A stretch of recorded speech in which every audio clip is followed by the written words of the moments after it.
ஆண் பெண் இருவருடைய ஜாதகங்களையும் பார்த்து அவர்களுக்கு தசவித பொருத்தங்கள் என்ற அமைப்பிலே இன்று பெரும்பாலான பொருத்தங்கள் பார்க்கப்படுகிறது. முக்கியமாக வரக்கூடிய 5 பொருத்தங்கள் இருந்தாலே திருமணம் செய்து விடலாம் என்று குறித்து கொடுக்கிறார்கள்.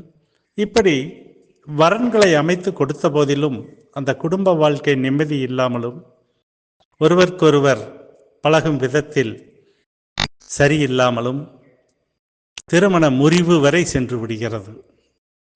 திருமண வாழ்க்கையிலே பிரச்சனைகளையே சந்திக்கக்கூடிய அமைப்பும் உருவாகிறது.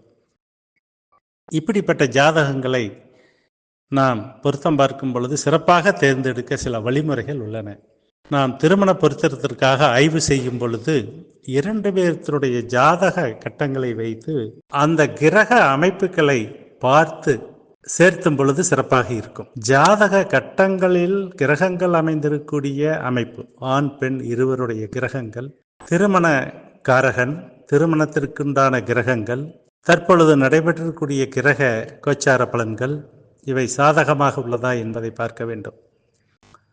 உதாரணத்திற்கு ஆண் பெண் இருவருடைய ஜாதகங்களையும் கொடுக்கும் பொழுது பெண் ஜாதகத்திலே ஜாதையை குறிக்கக்கூடிய சுக்கிரனும் கணவனை சுட்டக்கூடிய செவ்வாயும் அந்த ஜாதகத்திலே எவ்வாறு அமைந்திருக்கிறார்கள், எந்த நட்சத்திரத்திலே அமர்ந்திருக்கிறார்கள் என்பதை பார்த்தாலே அந்த திருமணத்திலே அவர்களுக்கு என்ன நடக்கும் என்பதை உறுதியாக கூற முடியும்.